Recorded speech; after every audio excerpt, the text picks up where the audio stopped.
Good afternoon, folks. This is Robert Chappell, Executive Editor of Madison365, with your daily update for today, Thursday, April 22nd, Earth Day. Happy Earth Day, everybody. Uh, Before we get going, I got to mention the update today is sponsored by the Just Research Program out of the University of Wisconsin here in Madison. Uh, Here's the thing. Even for diseases that disproportionately impact African American people, such as diabetes, lupus, sickle cell disease. There's a whole range of diseases that particularly affect, well, for that matter, COVID, right? But all the clinical trials of the treatments for these medicines, for these diseases are done mostly on white people, because researchers have a very hard time recruiting black folks to be part of these clinical trials for good reason. Look up Tuskegee, okay? So what the University of Wisconsin is doing is a study. It's not a clinical trial. They're not asking you to try any medicines. It's just an online survey, 10-minute survey to say what would stop you. You know, what is it that stops you from participating in clinical trials, or what kind of clinical trial would you actually be part of? It's a very easy survey. It was developed in concert with Aaron Perry of the Rebalanced Life Wellness Association here in Madison, one of the foremost experts on black men's health in the United States. He lives right here in Madison, and he helped them develop the survey, so you know it's legit. If you want to take that 10 minutes and help out, 608-709-9470, and or email justresearch@ictr.wisc.edu and tell them you heard about it here. Tell them we sent you. All right, let's talk COVID first, because this shouldn't take too long because it's actually pretty decent news today. Which is to say, the news today about COVID is not very different than what I've given you the last couple of days, which is good, right? We're kind of in that no news is good news place right now. If things are kind of the same, we'll take it, right? So today we're looking at 732 new cases. That's on 5,900 new test results. So the percentage there is about 12%. That's basically what it's been pretty much every day for the past 4 or 5 days. Now, the more important number, the positive test rate, which is to say the percentage of all the tests in the past 7 days that came up positive, is 3.3, right? If you're a regular viewer here, yesterday was 3.4. The day before that was 3.5. We've been kind of hovering around 3.5 for a little bit. So to dip down now to 3.3, good news. It's only down by a tenth of a percent, but still, it's going down. We want that to be below 3.0. If we can keep that below 3.0 and allow the health departments and healthcare providers to really focus on vaccine, we'll be out of this thing by July. Okay? So it's on us. Here's the thing. It's on us. It's been on us the whole time. Like we've known for the last year, the government's not helping. Right? It's on us to keep that number, to get that number below 3 and to keep it there by wearing our masks, by avoiding gatherings, by, doing all the stuff that we learned how to do. It's on us. We got to do it. So we also report 4 fatalities today, which again, it's been, the number of deaths per day has been single digits every day for the past 1, 2, 3, 4, 5, 6, 7, 8, 9 days. The average of number of fatalities reported per day is now down to 4. Still 4 too many, right? But it was 60 at one point last fall. So, that's been steady at 4. The nature of this disease, we might not ever get to 0. At least not anytime soon. But to be 4 per day is as low as it's ever been. It's been at that level for a week or more now. So we'll take that. The vaccination news is, okay. This is not as good for a couple of reasons. First of all, we are seeing we are now at 29.7% of the population has completed the vaccinations. For herd immunity to take effect, you need to get that to 80. 75 to 85 is what they're saying. Okay. So, 30%. We're just under 30%. Got to get to 80%. We're getting there, right? Slowly but surely getting there. Now, the average number of doses given per day at this point is 44,000, which seems like a big number. But again, you never want to look at any one of these numbers in isolation. Excuse me. We were doing 63,000 a day 2 weeks ago. So what happened? It's not a supply issue. Do you remember a few weeks ago, the governor and the DHS said that we would have enough supply of vaccine to get everybody vaccinated, well, to get 80% vaccinated by the end of July, right? Now, today, DHS says we will have enough vaccine supply to get 80% of our population vaccinated by July 4th. We'll have enough supply to get it done in the next 10 weeks, which is great. That's outstanding. Now we got to go do it. Okay. And I think this is kind of my gut. I might ask around a little bit and see if I can do some actual reporting on this. But my gut tells me, and basically what DHS is saying is that it's just people are just not getting around to it. Like there's a segment that are foursquare against it, right? And there's another segment who literally can't get it, right? Who don't have broadband internet to be able to make an appointment, who have jobs that they can't get away from, who have language barriers, who have information barriers, who literally have transportation barriers, right? And then there's a whole bunch of us for whom it is inconvenient, but doable. And if you're in that area, I urge you to get over it and go do it. Yeah, it was when I got my first shot. It was inconvenient because it was like one of those situations where I was on a list and they called me and I had to like go right now and get it.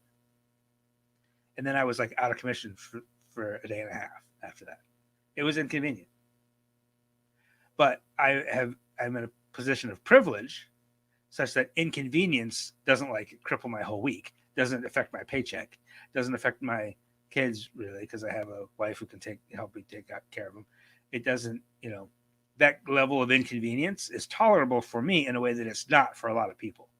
There's a lot of people who can't do that whole losing a day and a half of work on a moment's notice, right? So those of us who can, it's incumbent on us to do that.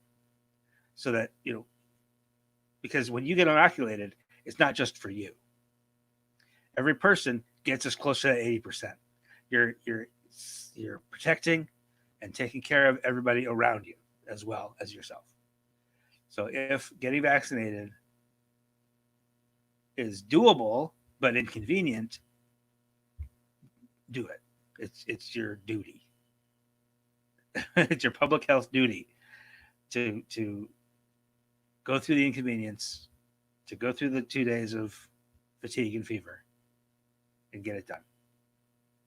Because there are a lot of people who just literally, it is not inconvenient. It's really, really hard.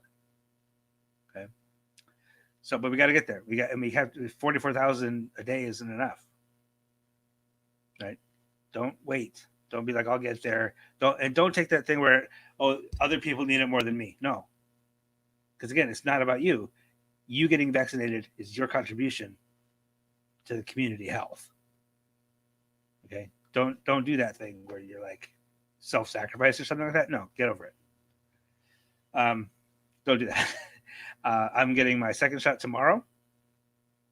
So I will be right before the show. So I'm going to get it at 3:00. Then I'll come home and I'll do the show tomorrow at 4:00. And then I'll probably go to bed for the weekend. So here's hoping it goes okay for me. Yeah. This is exactly my sentiment. And people are like, I don't know. Like, you get a flu shot every year. You get your kids vaccinated. Just take it. Like, yeah, it's a more potent vaccine than most normal. It's not, puts you out more than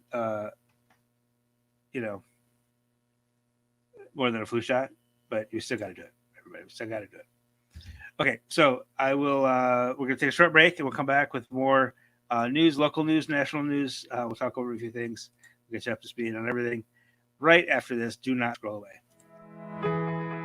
Here in the Midwest, community is important. Having a healthcare system that's looking out for us, that's actively addressing the racial disparities in healthcare is important. When we can get good quality care, we can do more. We can achieve more. We can be the kind of community we want to be, and that's really important.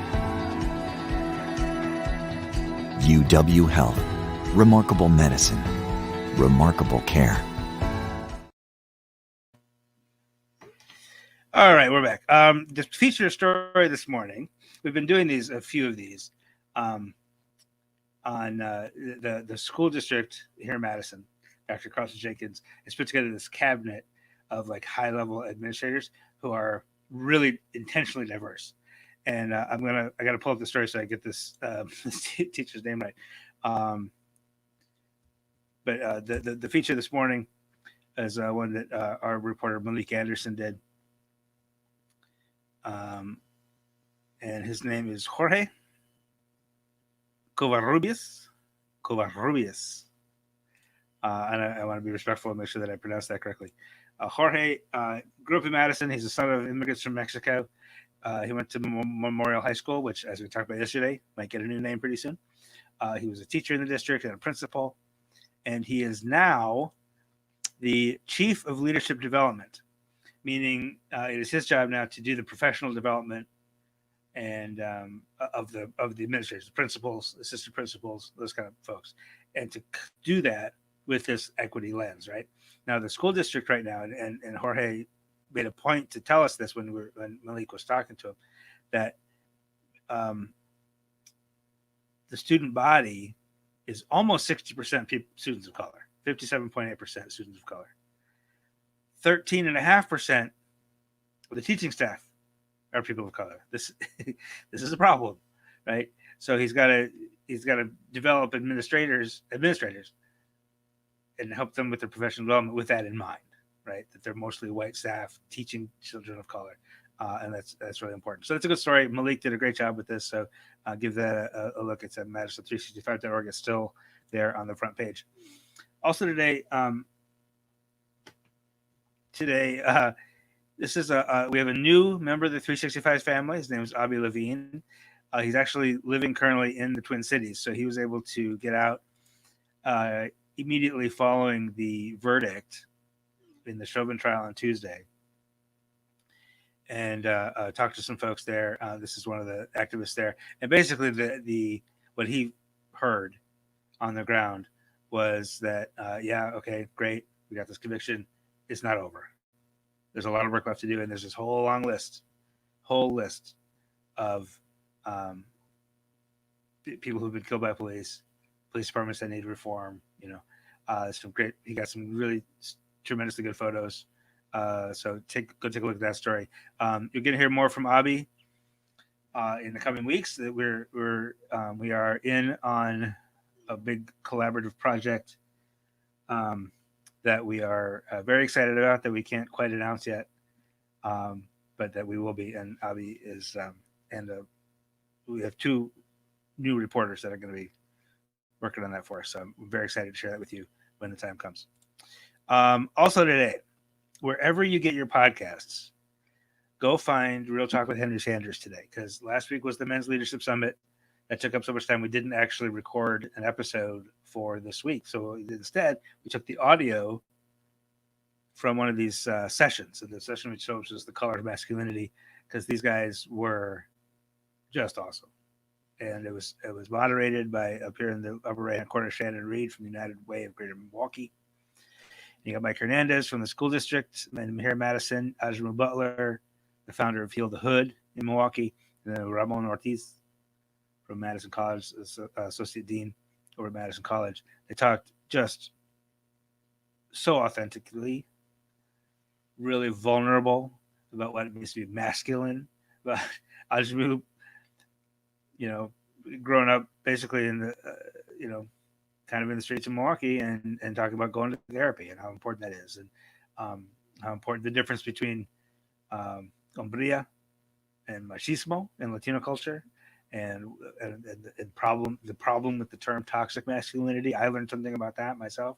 So give this a listen. Just wherever you get your podcast, go to Real Talk with Henry Sanders. It's the special episode today. It's just this session, and we're going to have the video of all these sessions available on our YouTube page in the next couple of days. We're just still processing them and stuff. So give it a listen. It's definitely worth an hour of your listening time. Okay, going back to Minneapolis for a second. This has been going around. I just want to make one little note of this, just kind of a behind the scenes of journalism. This is the press release. This is the incident report that Minneapolis police put out after George Floyd died. This is what most police incident reports look like. In Madison, what they do is they just the most interesting or most notable calls during the day. They just post these little things that are a couple of paragraphs, but they are press releases. They are PR, right? They never quite tell the whole story. It's not a lie. They don't lie really. This one is pretty dishonest. Most of the time, they don't really lie. They just spin it. So this is man dies after medical incident during police interaction. We know now that the police in this interaction has been convicted of murder over this medical incident. So I just want to make a note of this. This has been going around a lot, and this is something that I've known forever, right? That there are daily newspapers. We won't name any names today, but there's a daily newspaper here in Madison who copies and pastes